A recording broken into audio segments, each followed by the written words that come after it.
You're listening to She's the Business podcast, and today we're sharing with you the story of a freelancer who transitioned to agency owner and is now the owner of a fast-growing, highly successful agency. So stay tuned. You're going to love the behind-the-scenes lessons and learnings of this journey.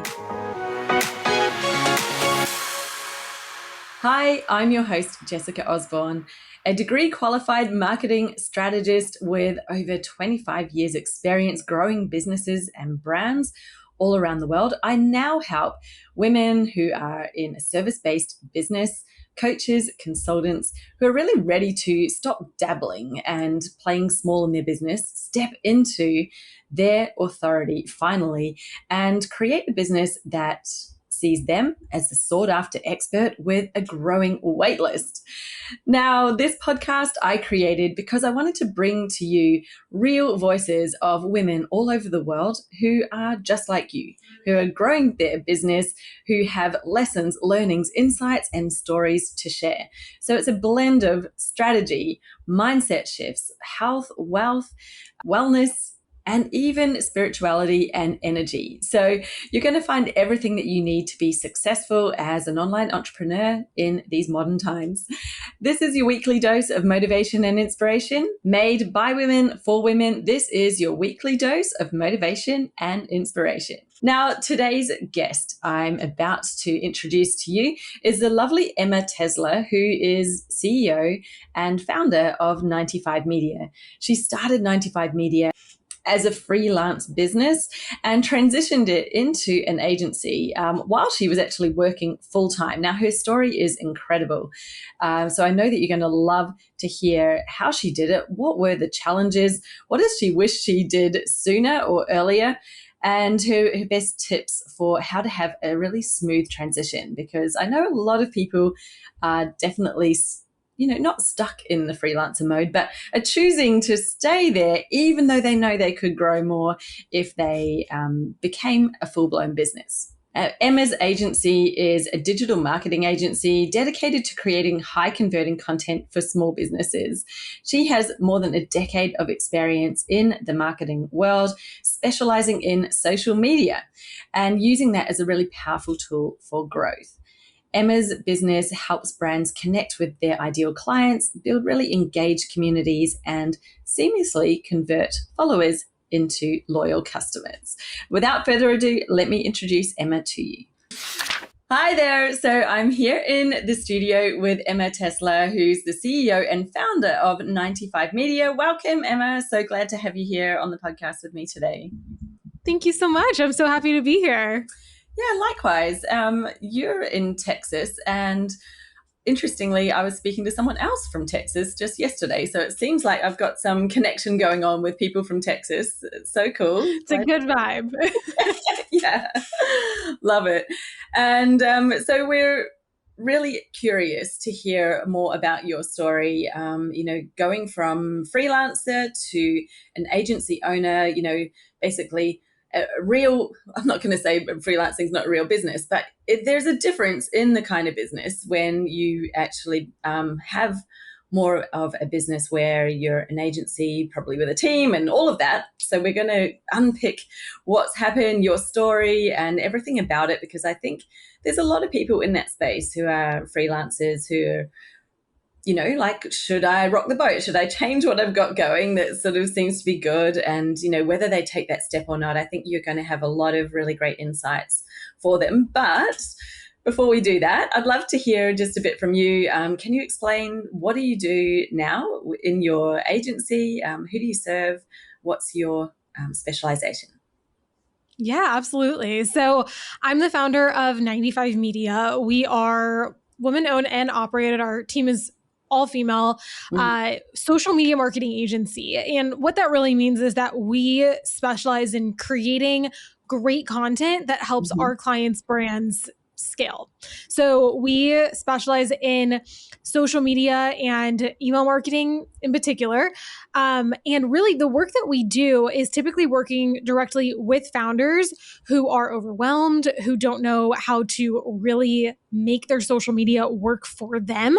And they're ready to pass it off to an agency of experts who can take that fully off their plate so they can focus on the things that only they can do in their business. Because we all know, as founders, as business people, like there are certain tasks on our to-do list that we can't delegate, but social media marketing really is one that you can.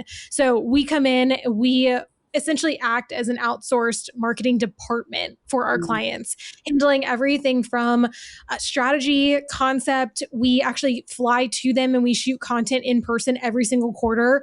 We create every single post, manage their community, and really ensure that not only are we getting in front of new people, but we're actually nurturing that audience so that ultimately they convert from consumption to client for the brands that we support.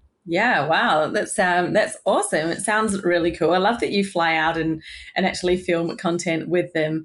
That just sounds like such a great way. And it's going that extra mile that I think a lot of people aren't doing. And one thing I've noticed so much is when you do take that extra effort, when you do go to those extra lengths that the majority aren't, then that's what creates that really breakthrough impact content, because it has that different feel. It looks different to it, and people respond to it for sure.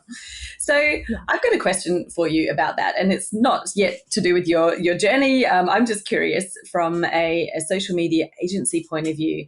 What are the signs that someone's ready to hand over their social media management to an agency like yourselves? And what would you say that they should have or know in order to make that a successful transition in? Like, what do they really need to have better down in their business first, so that you guys can obviously do your job to the best ability you can?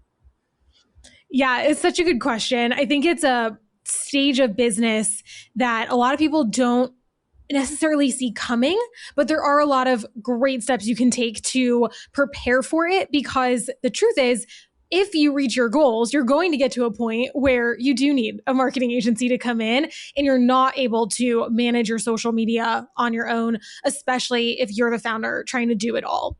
So the first thing I would say is to make sure, you have a brand nailed down. Your branding is in place. You have your messaging is clear. Social media marketing agency's job is not to create your logo. It's not to create who your ideal client is. It's not to create, what kind of emojis your brand aligns with. Like, those are things that really foundationally you need to have as a brand, because they span larger than just your social media. Yeah. That comes through, in your proposals to clients, in your email marketing, in how you may show up at like a networking event. So really making sure that's covered so that you can take that material and pass it to your marketing agency. The other piece is knowing what your goals are. A lot of people come to us and they're like, hey, we really want you guys to come in and create this beautiful content and we want to make more sales and But it's like, okay, well, where do you actually want this to go? Do you want more brand awareness? Do you want to expand who your target market is? So you're like kind of niching into a different group of people. Is it just sales focused? That's cool if it is. But, is it sales for this one big offer, or are you looking for sales with a lot of little offers? And really, the reason that's so important is because your goal is like the goal post that you're working towards. Yes. So we actually, we utilize what we call the 95 media method. It's a 4-part process of how we approach the work that we do. Goals is step number 1, because if we don't know the goal, we don't know how to go. Like, we don't know where we're going. You can't develop your strategy for how to implement the social media if you haven't been given the goalposts. Like, what is it that you're actually trying? I'm so glad that you said, it's like, you might be saying, well, we want to make more sales. It's like, of what exactly? Because that I think is so common that I see in a lot of businesses. They're like, oh, well, I just want more results. I want more revenue, more profit. And you're like, yeah, but you need to be specific about where you want it, because if you're just trying to sell anything and you've got multiple things going on, then all of your efforts just get diluted, because you're doing a little bit here and a little bit there. And you probably sitting there, I see you nodding, you're like, as a social media agency, if you're just given this like blah, scattered kind of plan, like, well, we obviously want to sell all of our things. It's like, yeah, but that's going to be a really scattered social media presence. Like, what, you're going to jump from talking about one thing to the next, and no one's really going to know if you're coming or going and what it is that you're actually saying. So segued into that just for a moment because I so strongly believe in that too. Like, it's really impossible to have a good social media plan if you haven't got your core strategy and the direction sorted. Like, give them the goalposts. So sorry, continue the goalposts. Yeah. No, that was a great addition, because I completely agree. Like, the way that you show up on social clear. Your audience, if they don't know what you're selling, they can't buy it. So if you're just throwing spaghetti at a wall and hoping something sticks along the way, that's not strategy. And ultimately, that's why you bring in a marketing agency to help build that strategy for you. So what a brand needs to have is, you need to have your goals, right? Like, you need to know where you're going. And then your marketing agency will come in and build the strategy aligned with the goal. So they go hand in hand next to one another. Strategy is actually the second step in the 95 media method. And then the third step is execution. Like, once your goals are nailed down, once the strategy is built, then you can bring that to life. Yeah. But if you start by bringing it to life without those two things, you're going to be spinning because you don't know where you're going. Yeah. And then the last step of the method is your data. And that's another thing I see a lot of brands just completely ignoring. Like, blind, I have no idea. What do you mean? Analytics, I have no idea. And it's so funny because, like, the platforms literally tell you what's working. Like, they will break it down for you. And most brands just fully ignore it. So for us as an agency, we are diving in and sending our clients weekly analytics reports, monthly, quarterly. Like, those numbers are so important to not only know what's working, but to know what's not working, because what's not working is almost more important. Yeah. So to go back to your question about what to have in place, I would say goals are number one. Your branding, who you guys are, where you're wanting to go, pass that to your marketing agency, and they should be able to bring that to life for you and generate some really great results. Yeah, exactly. You've got to have your offer. Like, this is what we want to sell. Like, you guys can't create results if they haven't even got an offer that's working and figured out what it is that they want to sell. What is your brand? Who are you? What are you about? Like, all of that you guys need, because then you can build the social media strategy that comes from it. And it's so funny, you said about data, just to add in another little piece there, because I think what happens is a lot of people look at a number like sales and they go, oh, it's not working. And it's like, no, actually, your social media is working in terms of people are engaging, they're doing this. They may not be buying, but that might not be the social media's strategy's fault. That's actually, like, you've got a crappy offer. Your offer actually isn't working, right? So it's like, you need to know not only the data, but also really, and this isn't hard, it's really just breaking it down to a deeper level and understanding, what does it mean? So when you have the data from your social media, you can go, oh, well, tick, it is actually meeting the criteria and what we need it to do, which is bringing the people across. If then they're not taking that next step or the final step, it's not the social media's fault. And this is where I see so many people go, oh, I tried that and it didn't work. I was like, well, it didn't work because you didn't make the sale in the end. But actually, when you look at what you were doing here at this part, it was working. And I see so often that people, really tar an experience, ads. Oh my God, ads, they're not working. I'm like, no, they did work. They sent people through. You didn't convert the people from the ads. That's more, or maybe you were sending the ads to the wrong people because you didn't have your targeting nailed down before you did the ads. So, like you say, the data, 100%, I so agree with everything you've said. It is really important. It's not hard and it's not a lot of numbers, but it's just like, please don't think that you don't need to know what the numbers mean, because you do need to know if you're making these decisions and you're deciding where to invest. Like, do I invest in social media with an agency? Well, yeah, if you can, and you need to know what that's worth and what it's doing and what the outcomes are that it's meant to provide, because that is not the whole story of the making the sale. There's all these other elements that are involved in it, and you can have the best social media agency in the world creating awesome content. If your offer sucks and is shit, it's just not going to work, and you can't blame the social media for that. It's not its fault. You've got to have all the pieces in place and know what the investment is. Yeah, I mean, we see that a lot. the job of social media is ultimately to get people to like a sales page typically. So, it might be to book a sales call, or it might be like a sales call if you're in service, a product page if you're in e-commerce. Like those are probably like the two most common places you're trying to drive traffic. And there have been a lot of times when there's thousands of people landing on those pages and conversion is not happening. So yes, you have to go back and you have to look at your audiences. But then if your audience is checked out and you're targeting the right people, then really it's likely a website issue, or it's a conversion problem with your copy or your messaging or your visuals, or sometimes like links are broken on your website. And I can't tell you how many times that has happened. And we bring that up to the client and we're like, okay, well, what are your website analytics saying? Like, where are people falling off? What's the hot heat map saying? And they're like, oh, I don't know. I'm like, okay, so how many people are going to this landing page? Like, let's pull up your Google Analytics. I don't have Google Analytics. So it's mind-blowing to me how yes, we're literally running blind in a business that is supposed to be, funding your lifestyle, and not only you, but probably a team. I just, having clarity on your numbers across your business is so important. And it's not just the numbers that maybe a marketing agency is feeding you. Like, you should be looking at your numbers on things like your website that are happening behind the scenes all of the time on your own. So I would really encourage business owners to be like, get in tune with your numbers, because your numbers tell you the story. And sometimes it is one number that's a little off that's impacting everything else. And you could be pouring thousands of dollars a month into everything else, but that one thing is preventing, those sales from ultimately happening. So having clarity there is really key.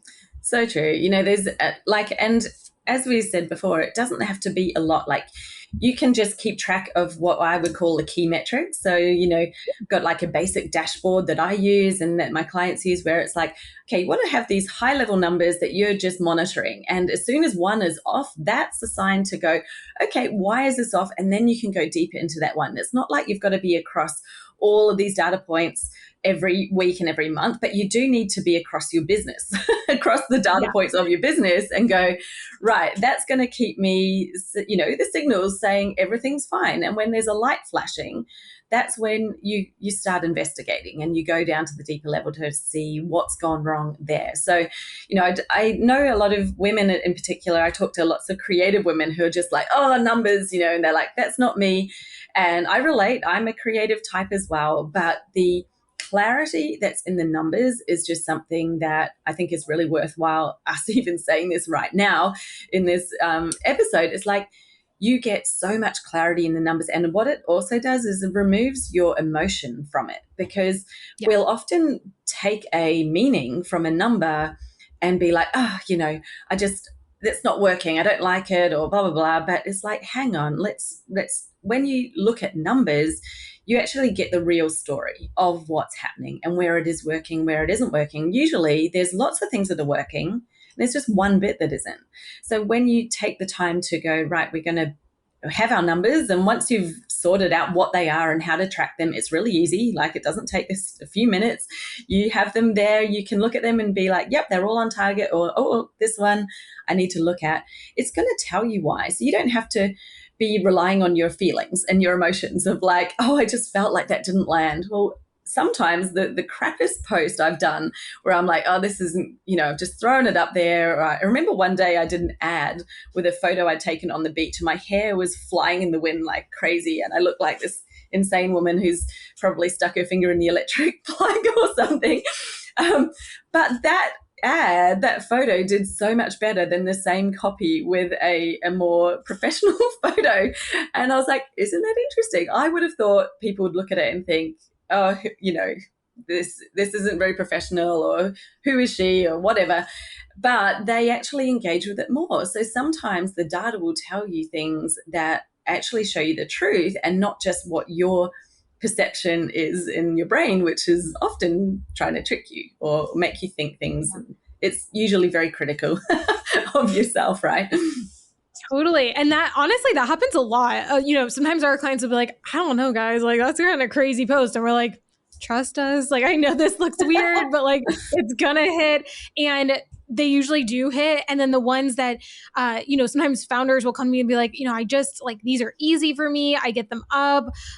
They're what I'm able to do right now. And like your audience doesn't like them. Like it's just not connecting. So I think it is so important to just like listen to the analytics, but ultimately you're listening to your audience, and your audience is the metric that is the most important, because they're the people who are going to buy from you. The algorithm is going to keep changing. The algorithm is going to favor different things here and there. But if your audience is connecting with the content, that is what matters at the end of the day. Yes, exactly. Like the algorithm is always going to change. So I'm like, it's not like about chasing the algorithm or trying to always be in with the algorithm, because I think when you have that sort of content that transcends it, that people are connecting with, those changes in the algorithm aren't going to have significant impacts on you. You're going to be still connecting with them. And I think that's ultimately what they all are trying to do. So whether they change the algorithm one day or the next, they all want your audience connecting with your content. Every single platform wants to keep people on the platform. So they're always going to favor the type of content people are engaging with. And that's where, what you said, it's like, that is your barometer. Like, are people connecting? Stop worrying about what the algorithm's doing day to day, because they change it all the time. Like I think it's such you can just be on a never ending chase to, if you're always thinking like, what's the algorithm doing now? What's it doing now? It's like, forget about it. Just focus on good content that people are engaging with, and you're going to be fine. Well, that's my opinion anyway. You're definitely the expert here in the social media, but we have had a really great little tutorial or synopsis into social media. I've loved this chat so much. Really great stuff that you said here, because I think, we've raised a few important things people often aren't thinking about, especially when they're thinking about social media and, what you really need to have in place.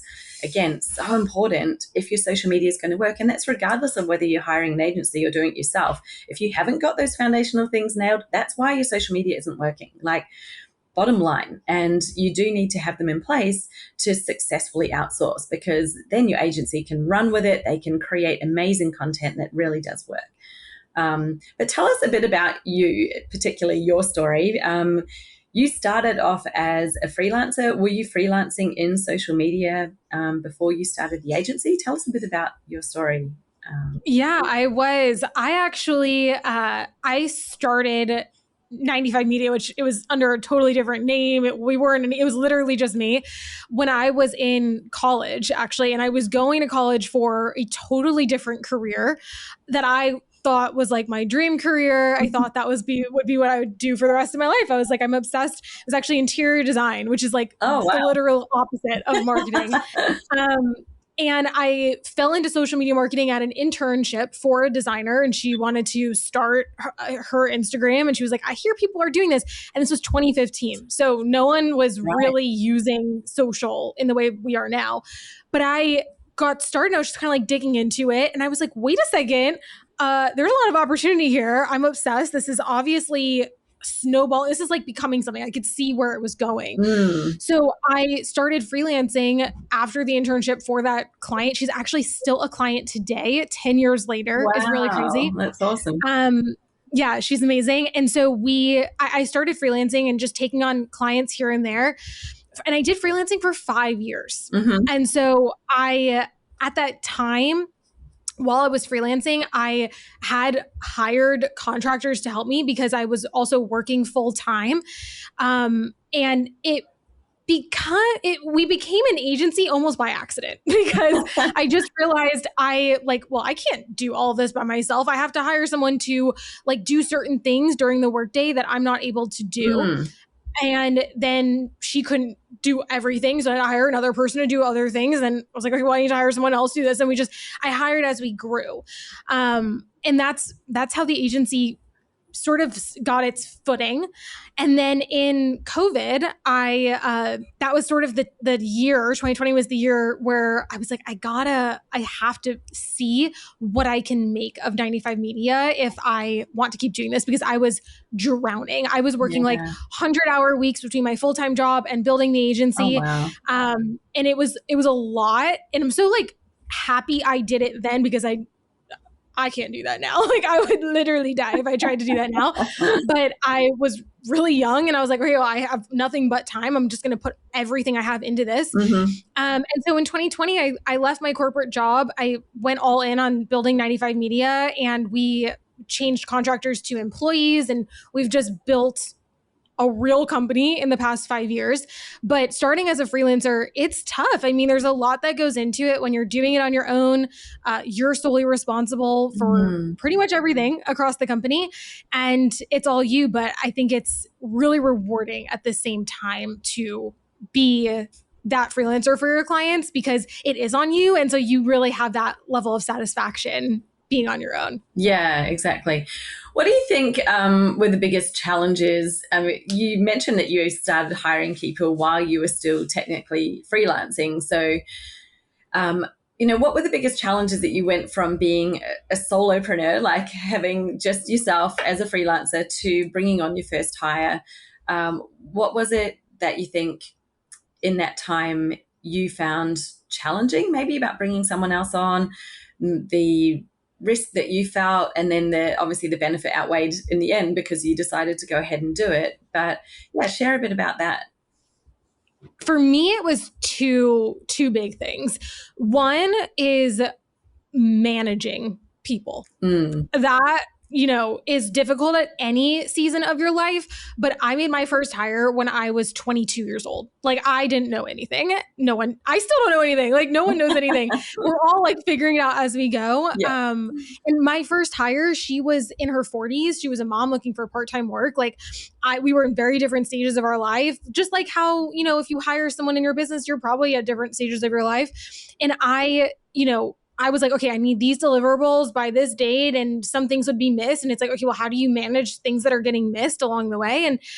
And managing people, that was very difficult, especially as it became multiple people. But I think now where I am looking back, I realize now you're always managing people and there's always new challenges that come with it. So it never really ends, but you just get better at leading, and you get better at management, you get better at conflict resolution. So that was definitely a big challenge that I wasn't prepared for. And the second one was really came down to like communication, because as a freelancer, if you have contractors working for you, you're likely funneling everything they're doing through yourself, and then you're the point of contact for your client. And so we got to a point where I think we had like 6 contractors and I was managing like 20 clients on my own. It was too much. And so that was the point where I was like, okay, what are we doing here? I can't keep doing this. It was just a lot of communication to be managing. And then at the end of the day, it started to feel like we were playing telephone. And I was like, okay, I have to like translate everything the client is telling me to the contractor, and then vice versa backwards. Yeah. So that was a big focus. Not good. Yeah, it was difficult, and things get lost in translation along the way. As we moved into having employees, we completely restructured everything, and the employees are now the point of contact for our clients. But that's definitely a challenge when you're a freelancer, is just managing everything across the board, especially as like your client load grows. Yeah, and I think that you've probably raised, I think, the 2 biggest sticking points that a lot of freelancers feel that sort of keeps them in the freelancing space because they worry about that. They're like, well, my clients come to me because they want to work with me. That's the one thing, right? So they kind of go, well, and then they get to this capacity ceiling where you got to, you're like, I cannot keep track of 20 clients. I think kudos to you for keeping track of 20 clients. I remember when I had, I think, 8 coaching clients one-to-one at the one time. And I'm like, I'm keeping track of 8 different people's businesses as well as my own. My brain is exploding. But I did have 2 young kids as well. So you can imagine there's like a brand newborn and a 3-year-old. It was like hectic. My mind was completely nailed by that. I think that's one of the things that people, I think, worry about the most, is that, like, well, what would happen if I do step away and someone else comes in and they really feel like the detachment is hard. What have you found in being able to do that? Obviously it's a big step when you brought in your staff members and then had them being the account manager with the client. How have you found that transition, and what made it easy for you to do that? Well, I went through exactly what you just talked about, where when you're starting as a freelancer, clients are signing because of you. Like, you are the business, you are the selling point. So that is the truth. Like, they did sign to work with you because they were having access to you and your brain and how you do things. So I don't think it's like an overnight transition by any means. I'm trying to think back how we exactly did it. I think the process was introducing, like, hey, this is the person who's on your account. Like, they're going to be CC'd on emails, but I'm still managing communication. Maybe they'll jump in on an email here and there. They're going to be on your monthly meeting, but like, I'm still leading the monthly meeting. And then we just like slowly transition and we're like, okay, Ashley, why don't you jump in here? Why don't you like tell the client how things are going, until we got to the point where they were fully leading the meetings, they were answering all the emails, etc. But I always, whenever there's a transition, I like to address it head on with the client. So I'm fairly certain we sent out emails to be like, hey, look, we're like, this is your account manager. We're so excited that she's on the account. Here, like, are her credentials. She's been doing X, Y, and Z. Here's her specialties. We have assigned her to you specifically because of how much value she's going to bring to you. And when you position your team as the value, then the client is less scared, because if they're more valuable than you are, then amazing. But what I think a lot of founders get scared in is, it's so funny because you build this team to provide the value to the client. And then as a founder, you feel like, oh my God, like, if I let go though, who am I? And your value is wrapped up in your business, and it's wrapped up in the clients coming to you and saying, great job. If you can start detaching from that early, you'll be more successful in the long run, because you won't feel like, I have to get back in and I have to do X, Y, and Z because the client's going to like miss me. Meanwhile, the client's not missing you. Like, the client's happy. The client's good with your team member doing all the things. Like, they're fine and they're supported. And it's that transition of role where you step away from delivery and you step into leadership that can be really difficult. A lot of founders don't prepare themselves for. Like, it's hard to prepare for something you've never done. But it's really good once you're like through it, and it's hard to start that journey, is my own personal experience. But I think, you just mentioned why. It's because sometimes you think of it as like a sharp change, and that would feel really hard, I think, for everybody, for yourself, for the client. But the way that you described how you did it, it's like, that makes sense. And it's going to almost be like a natural evolution, that the client's not going to feel anything except like, this is great. And, they're talking to their account manager, the person who's working on it, that all that trust has been conveyed. And, the trust they had in you initially when they signed up has been transferred over to the account manager through the transition process. So it's like, when you do it like that, I think easy. But interestingly, you also mentioned it's your own attachment to the client, to the feedback, to feeling like you've done it. I think that's actually what is beneath the surface. And most people don't even really realize that that's why that they kind of, their subconscious pulls away from this idea of being able to bring on somebody else to support them, because I think, we have an attachment to that, and that's totally normal. I think almost everybody would have experienced that. Understanding it, seeing it, then being aware of it is really the first step to being able to detach, so that you can step into a leadership place and know that your value isn't diminished or different. It's just different. It's being provided in a different way. You're now leading this team, and when you've been able to bring your team on and coach them in how you do things as your way, they're really just an extension of you anyway. And that's what your value kind of becomes, doesn't it? It's a shift in where you get your validation, I think, because when you're a freelancer, you get validation from the client, and when you're an actual leader, kind of have to give validation to yourself because no one's really going to give it to you. But I find a lot of reward from watching our team grow. So yes, like watching our clients grow is so rewarding, but the real impact that like I personally make these days is within our team and within the company itself. So it's just restructuring like what's my impact and what's really my role here. Because if you stay stuck, is how I look at it. If you stay stuck in delivery, you, like you said, you are going to max out. You can only make so much impact because you're one person. Yeah. But if you can teach everyone else how to do the things you do really well and create material that's going to support them in their own growth and delivery and careers ultimately, then your impact is actually like quadrupled. And how beautiful is that? Because now you get to make, you know, so many more people successful. And that's really cool. Exactly. And it's like the more you can grow, the more people you can actually help. So your impact grows as you grow. And really, you are the number one bottleneck.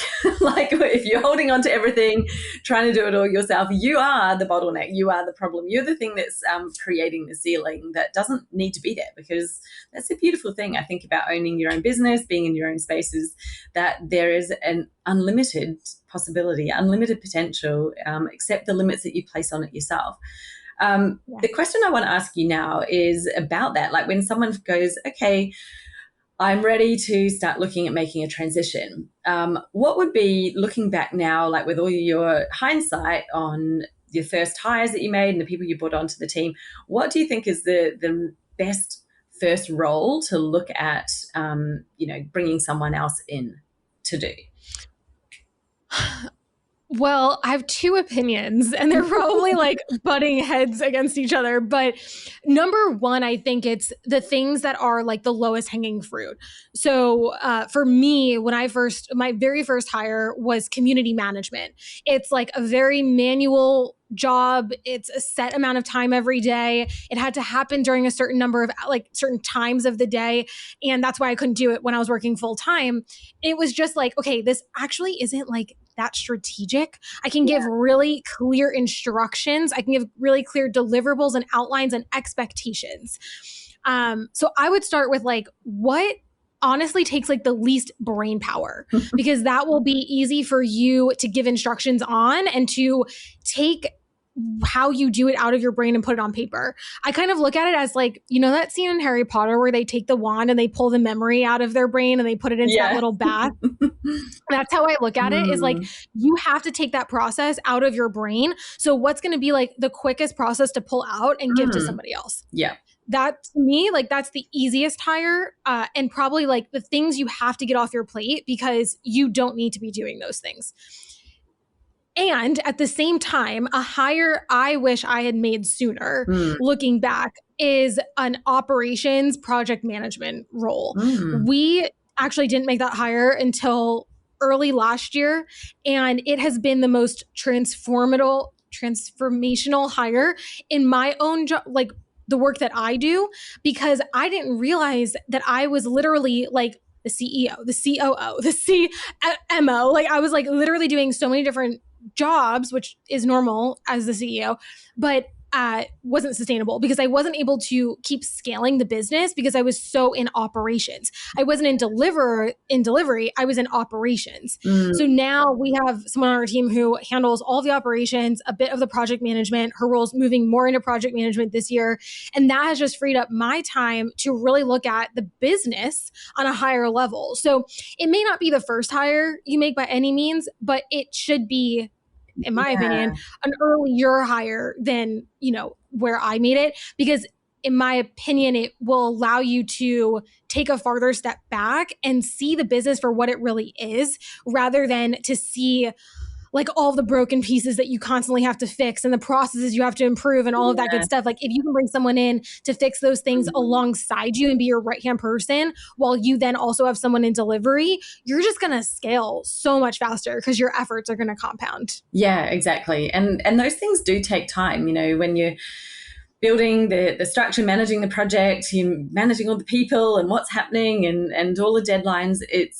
It's a lot. And like you say, it doesn't necessarily have to be you that does it. Someone else could do it equally as well. And probably given that if they're that type of person who's really great at it, they're probably going to do it even better, because I think most people who are entrepreneurs, who are the founders, are more of the visionary person. They're like, you bring the energy, you bring the vision, you bring this is what we're doing. And while, yes, we can absolutely do that project management as well, I think there are certain types of people who like absolutely excel at that, but they're not necessarily the visionary.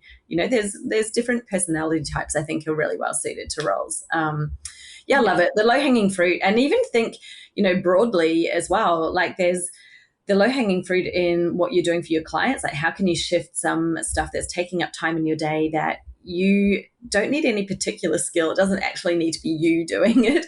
I love that you said it's the stuff that's really easy, step by step. You can explain it, you can give it to someone, and that's awesome. And there's also, for me, it was things like, well, even though I can do my accounting and my books, I can do all the transactions at the end of the month, I don't really need to do that. Like, that can easily be somebody else doing it. It was like, what's it? And if there's a stuff that maybe you don't love that you're doing that you can offload. But even I think the other thing is, sometimes this is a tricky one, like the stuff you do love, but it's maybe you're not that proficient at it. So it might be the thing that, it's like your guilty pleasure that you actually love doing. For me, that's design stuff. Like, I like getting in Canva and messing around and creating things. Am I the best at it? No. Am I the fastest at it? Definitely not. So it's like finding those things that maybe you're choosing to do because you enjoy them. And it's kind of, that to me is a really interesting place to look at. Well, are you really the best person to be doing it? I'm not saying don't ever do it, because maybe you will go, well, I'm just going to take this on, but you're choosing then to do it and knowing that it's probably taking you longer than it would take someone else. It's always your choice then, but that can be a place where you really are becoming a bottleneck and using your time not as effectively as what it could be used. Those are the hardest jobs to delegate are the ones you love. And you like hit the nail on the head. It's what you love, but you're not great at. And I've found that for those things, I just get really intentional about what I keep on my plate to like fill that bucket for me. So for example, for that client that we started 10 years ago and we still work with today, I personally still do the work for her because it's so rewarding to me. I'm like, this is so fun. Like, I just love her. I love the work. I know the work like the back of my hand. And it's like such little time because I've done it for so long. It's like, okay, let's just get this through, and it's fun and enjoyable, but it's not like, just because I do that for one client doesn't mean I do it for all of the clients. Yeah. It's recognizing where you can jump in, get your bucket filled, and then step back. But that's really why I didn't hire an operations person for so long, because you said most founders are visionary types. I am so like a technical delivery person. Like, I love being in the weeds. I love processes, which is like to my detriment almost, because I kept them on my plate for so long.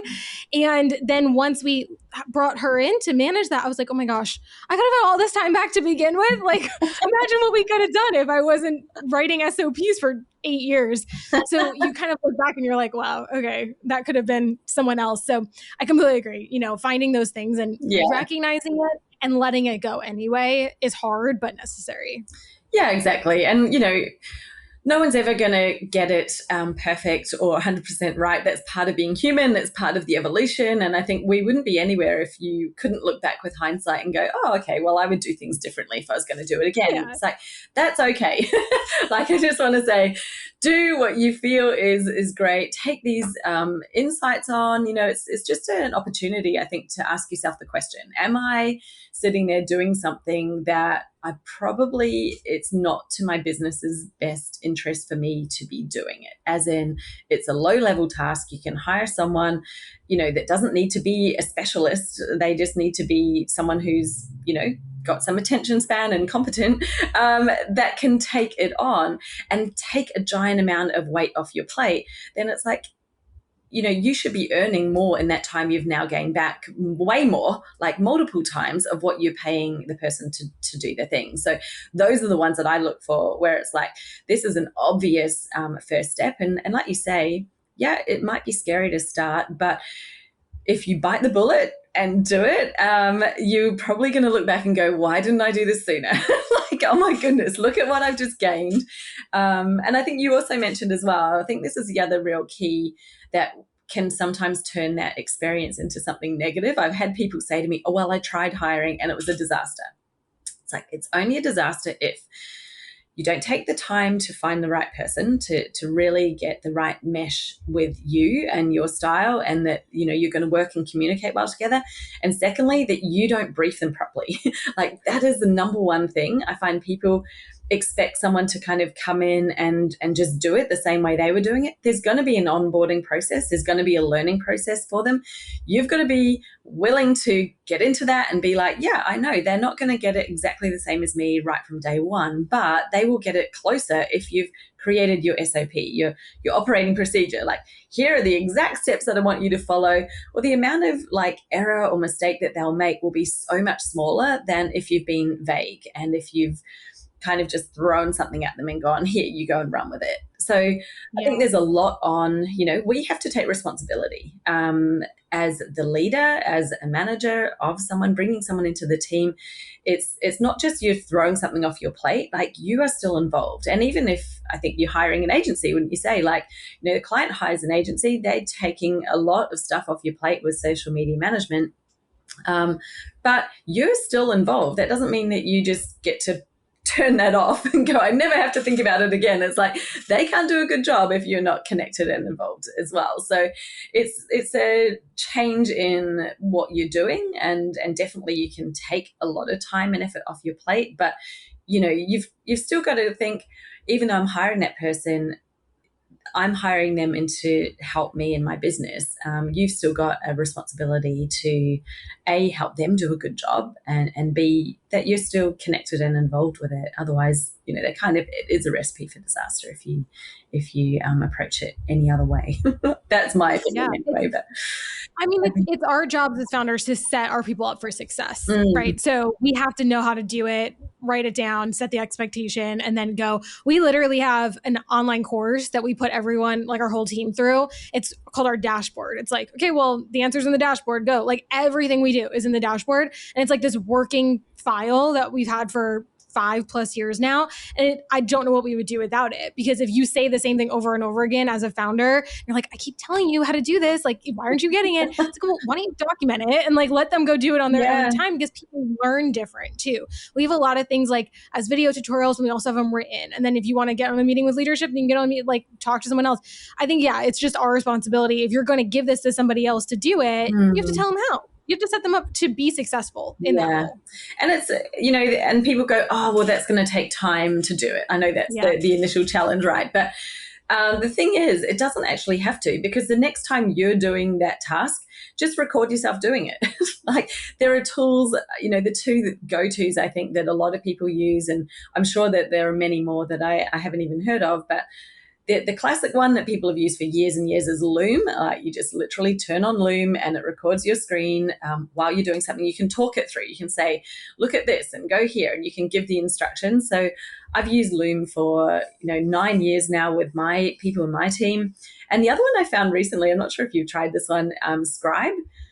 I think it's called Scribe. So Scribe records your screen and actually creates a document for you. So it takes the screenshot and it goes, you've now clicked on this button, and now you've clicked here and you've done this. And it actually puts it into a step-by-step instruction manual. I was like, amazing. How incredible is that? You can go in and obviously edit it and remove some of the steps, especially if you've clicked on something that you didn't mean to and all of that. You can edit it, but it just has made that process so fast. And I think, gosh, the amount of time we used to spend actually writing SOPs and trying to download it out of our brains, it was hard. It was a challenge, I'm not going to lie. You don't have to do that anymore. You literally can just do the actions, and the tech creates your procedure for you, which I love. So good. Do you have any tools that you like to use in particular that help with that? We use Loom a lot. I have used Scribe in the past. We're also using AI for so much now. So you can even just like tell chat, like write an SOP for this task, and then take what it gives you and edit it down, obviously personalize it from there. So Yeah. ultimately, Scribe is AI. I think it was like the early days of AI Yeah. integrated that no one really realized it was AI. But yeah, I think chat is just like Oh, a so great way good. to also Yeah. take things out of your brain and put them on paper. Yeah, especially when it's using a system that's kind of like a generic system out there. How do you do X, Yeah. Y? You can do that. I think where I would use something like Scribe or Loom now is where it's quite personalized to your business. Like, this is a procedure I've created for my community, for example. So I want you, when this happens, I want you to do this and blah, blah, blah, blah, blah. That's where you kind of need a custom one, because AI is not going to be able to know what you want to do.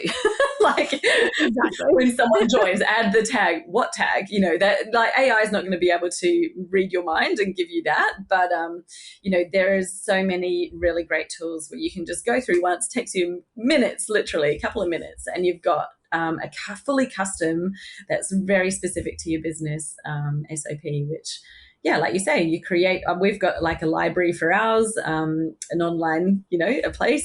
Actually, mine's in Kajabi, so it's a little bit like a course as well for my team. And everything we create, it's like whenever there's something new, okay, it goes in there, and now that's where you look for how to do anything. So, yeah, it does actually can become really easy when you've just got a few tips and insights on those sort of things.